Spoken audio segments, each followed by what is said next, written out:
नमस्कार आणि माइंडॉलॉजीच्या या वेगळ्या व्हिडिओमध्ये तुम्हा सगळ्यांचं स्वागत आहे. मित्रांनो, या थंबनेलमध्ये व्हिडिओच्या थंबनेलमध्ये किंवा टायटलमध्ये माज हा शब्द ऐकल्यानंतर तुमची उत्सुकता नक्कीच चाळवली गेली असेल, की नक्की काय आहे? मित्रांनो, गोष्ट लगेच सुरू करतो आहे. त्याआधी तुम्हा सगळ्यांची माफी मागून हा शब्द का वापरला याचं थोडंसं छोटंसं एक्सप्लेनेशन देतो. मित्रांनो, बऱ्याचदा माज हा शब्द थोडासा निगेटिव्ह पद्धतीने किंवा कुणाला तरी हीन लेखण्याकरता किंवा एखाद्याची कमीपणा दाखवण्याकरता बऱ्याचदा आपण वापरतो. या गोष्टीमध्ये हा शब्द त्या अर्थाने एवढा अभिप्रेत नाहीये, एवढंच सांगतो आणि आपला कुत्रा आणि पोपट यांची गोष्ट सुरू करतो. मित्रांनो, तर काय होतं, ही जी गोष्ट आहे, ही गोष्ट सांगण्यामागचं कारणच हे आहे, की जर ही गोष्ट तुम्हाला समजली, तर तुमच्या आजूबाजूला कोणी अशी व्यक्ती असेल किंवा तुम्हाला कधी असं जाणवलं असेल, की अरे, कधीतरी मीच असा वागतो बरं का. दोन्हीपैकी काही असेल, तर ही गोष्ट ऐकल्यानंतर ही गोष्ट त्या व्यक्तीला किंवा तुम्हाला तुमचा माज विसरायलाच लावेल. राइट? चला सुरू करूया गोष्ट. मित्रांनो, गोष्ट काल्पनिक आहे, त्यामुळे या सगळ्या गोष्टी काल्पनिक मानूनच चालूया. एका वेळी काय होतं, एकदा एका प्लेनमध्ये, विमानामध्ये एक कुत्रा आणि पोपट प्रवास करत असतात. आता आलिशान विमान असतं, त्या विमानामध्ये एअर होस्टेस असते आणि जसं विमान टेक ऑफ करतं आणि विमान आकाशात जातं, त्या पोपटाला काय सुचतं काय माहिती. तो बटन दाबतो. कशाचं? एअर होस्टेसला बोलवायचं. ती एअर होस्टेस त्याच्याकडे येते आणि त्याला म्हणते, "yes sir, how can I help you?" आता हा पोपट वेगळ्याच ॲटिट्यूडमध्ये तो म्हणतो, "काही नाही, असंच बोलवलं, जा." ती थोडी अचंबित होते, की अरे असा कसा कस्टमर हा असा कसा पॅसेंजर आहे, का बोलवतो आणि म्हणतो काहीच नाही. तरी पण ती मान्य करते. थोड्या वेळाने पोपट पुन्हा बटन दाबवतो एअर होस्टेसला बोलवण्याचं. पुन्हा ती येते, "yes sir, how can I help you?" "काही नाही, असंच बोलवलं, जा." ती आणखीन थोडीशी इरिटेट होते. असं 2 ते 4 वेळा पोपट करतो. तिला बोलवतो, ती बिचारी अदबीने येते, विचारते, "सर, काय करू शकते मी तुमच्याकरता?" आणि हा म्हणतो, "काही नाही, असंच बोलवलं, जा." आता हे सगळं जेव्हा चालू आहे, तेव्हा आपला जो कुत्रा बसलेला आहे, हा कुत्रा सगळं बघतोय बरं का आणि तो विचार करतोय, "यार, पोपट तर मजा करतोय. आपण का नाही करायची?" आणि मग तो कुत्रा पण बटन दाबवतो एअर होस्टेसला बोलवण्याचं. आता एअर होस्टेस कुत्र्याकडे जाते. त्या बिचारीला वाटतं, की हा कुत्रा तरी व्यवस्थित असेल, हा तरी चांगला पॅसेंजर असेल. ती कुत्र्याकडे जाते. अगदी अदबीने त्याला विचारते, "yes sir, how can I help you?" आता कुत्र्याची पाळी. तो काय म्हणतो, "काही नाही, मी पण असंच बोलवलं, जा." अरेच्चा!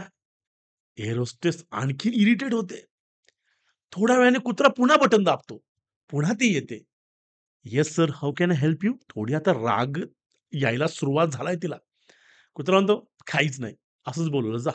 आता ती प्रचंड इरिटेट झालेली आहे आणि इतकं इरिटेट तिला केल्यामुळे हा कुत्रा, हा पोपट या दोघांनी तिला इतकं इरिटेट केलं, की तिला आता कळत नाही काय करावं आणि तिच्या रागाचा पारा चढतो आणि ती काय करते, दोघांनाही पकडते. विमानाच्या दरवाजाच्या जवळ जाते आणि दोघांनाही विमानातनं बाहेर फेकून दरवाजा लावून घेते. आता करायचं काय? जसं त्या दोघांना ती विमानाच्या बाहेर फेकते, तसं कुत्रा आणि तो पोपट खाली पडायला सुरुवात होते. आणि जसं ते पडायला सुरुवात होता, तो पोपट जो आहे, तो पोपट लागतो उडायला. पोपट काय करतो? तो उडायला लागतो आणि कुत्रा लागतो पडायला. कुत्र्याला आता प्रचंड भीती वाटते. कुत्र्याला प्रचंड भीती वाटते. तो ओरडायला लागतो, "वाचवा, वाचवा, वाचवा, वाचवा." वाचवणारं आजूबाजूला कुणीच नाहीये. आणि हे सगळं आता पोपट बघत असतो. आणि मग हा पोपट काय करतो, हा कुत्रा जेव्हा पडत असतो, त्याच्या जवळ येऊन हा पोपट त्याला विचारतो, "काय रे, तुला उडता येत नाही का?" तो कुत्रा म्हणतो, "नाही रे बाबा, मला कसं काय उडता येईल?" मग पोपट काहीतरी बोलतो. लक्ष देऊन ऐका. पोपट म्हणतो, "अरे, जर तुला उडता येत नव्हतं, तर मग मध्ये कसला माज करत होतास?" मित्रांनो, गोष्ट इथे संपते. तुम्हाला कदाचित वाटेल, की या गोष्टीतनं घ्यायचं काय? नक्की शिकायचं काय? म्हणजे उडता येत असेल तर माज करायचा आहे का? तर पुढचे 2 मिनिटं, 2 ते 4 मिनिटं द्या आणि ह्या गोष्टीमधनं काय समजून घ्यायचंय ते पण पटकन सांगतो. मित्रांनो, आपलं मन जे आहे, मित्रांनो माइंडॉलॉजीचा व्हिडिओ आहे. मनाची गोष्ट होणार नाही तर काय होणार? मित्रांनो, आपलं मन जे आहे, हे आपलं मन आपल्याला कायम त्याच्या पद्धतीने आपले जे बिलीफ सिस्टम आहे, आपली जी विचारसरणी आहे, आपलं जे एन्व्हायर्नमेंट आहे, त्या सगळ्यांना गृहीत धरून आपल्याला डेव्हलप करण्याचं काम करत असतं. मग जेव्हा आपण अशा सगळ्या गोष्टींमधनं पुढे जात असतो, तेव्हा आपण आपल्याबद्दल विचार करणं गरजेचंच आहे. त्याचबरोबर आपल्या वातावरणाचा पण विचार करणं गरजेचं आहे. म्हणून हे 2 गोष्टी तुम्हाला सांगत आहे. त्या 2 गोष्टी लक्षात घ्या. पहिलं, पहिलं काय आहे मित्रांनो, कुणाचीही कॉपी करण्याआधी जरा विचार करा. मित्रांनो, आजकालचं जग जे आहे सोशल मीडियाचं आहे. कुणीतरी हे केलं, मी पण करू शकतो. कुणीतरी ते केलं, मी पण करू शकतो. त्याने गाडी घेतली, मी घेणार. त्याने बंगला घेतला, मी घेणार. गाडी, बंगला घेण्यात वाईट नाही. पण कुणाला कॉपी करता न करता 2 गोष्टींचा फरक लक्षात घ्या. सजग नक्कल म्हणजे जागृतपणे केलेली नक्कल आणि अंध नक्कल यात खूप मोठा फरक आहे. आपल्याला जे जमेल तेच आपण करावं. आपल्याला जे उमजेल तेच आपण करावं आणि ते करता जेव्हा आपली डेव्हलपमेंट होते, तेव्हा आपणही एका विशिष्ट स्तराला पोहोचू. त्यालाच म्हणूया आपण की उडता येणं. मित्रांनो, आधी स्वतःला ओळखा, मग दिशा ठरवा. अमुक-अमुक एका व्यक्तीला अशा-अशा ठिकाणी जॉब लागला. मला पण तसा जॉब लागायला पाहिजे. मी पण माझा सोडतो. नाही. याचं प्रमोशन झालं, माझं का नाही झालं? मग तो प्रमोशन मिळवण्याकरता त्याने राजीनामा दिला होता. मी पण राजीनामा देऊन बघतो. मित्रांनो, त्याला उडता येत होतं. त्याने राजीनामा दिल्यानंतर बाहेर 4 जॉब त्याच्याकरता वाट बघतायत. तुमच्याकरता तसं आहे का? नाही. माझा मित्र बँकॉक, पटाया, थायलंड, अमेरिका फिरतोय. मला पण फिरायचंय. मी पर्सनल लोन काढणार, कर्ज काढणार आणि फिरायला जाणार. नाही. त्याला उडता येतंय. म्हणजे त्याने त्याच्या फिरण्यासाठीची सोय करून ठेवलेली आहे. फायनान्शियल इंडिपेंडन्स मिळवलेला आहे. त्यानंतर तो ते करतोय. तुम्हाला उडता येत असेल, तरच तो माज करायचा आहे. मी व्हिडिओच्या सुरुवातीला सांगितलं, माज हा शब्द आपण थोड्या वेगळ्या अर्थाने इथं वापरणार आहोत. नक्कल करताना सावध राहा. आणि दुसरा धडा मित्रांनो, दुसरा धडा जो आहे, तो आहे यशस्वी जरी झालात, तरी पण नम्र राहा. मग तुम्ही म्हणाल, की "सर मग आता मी यशस्वी झालो, पैसा आलाय, मला नोकरी मिळाली, माझ्याकडे हे झालंय, माझं नाव झालंय मस्तपैकी, मला आता समाजामध्ये खूप फेमस झालोय. मग मी आता माज करायचा का?" नाही, नाही. पोपटाला जरी उडता येत होतं, तरी त्याने जे केलं ते चुकीचंच होतं. ती एअर होस्टेस बिचारी तिचं काम करत होती. एखादा व्यक्ती माझ्यापेक्षा कमी दर्जाचा आहे. पैशाच्या दृष्टीने म्हणा, सामाजिक मान्यतांच्या दृष्टीने म्हणा, वेगवेगळ्या कारणांमुळे एखादा व्यक्ती आपण जेव्हा त्याला आपल्यापेक्षा कमी लेखतो, मित्रांनो एखाद्या व्यक्तीला कमी लेखण्याकरता काय पुरेसं असतो?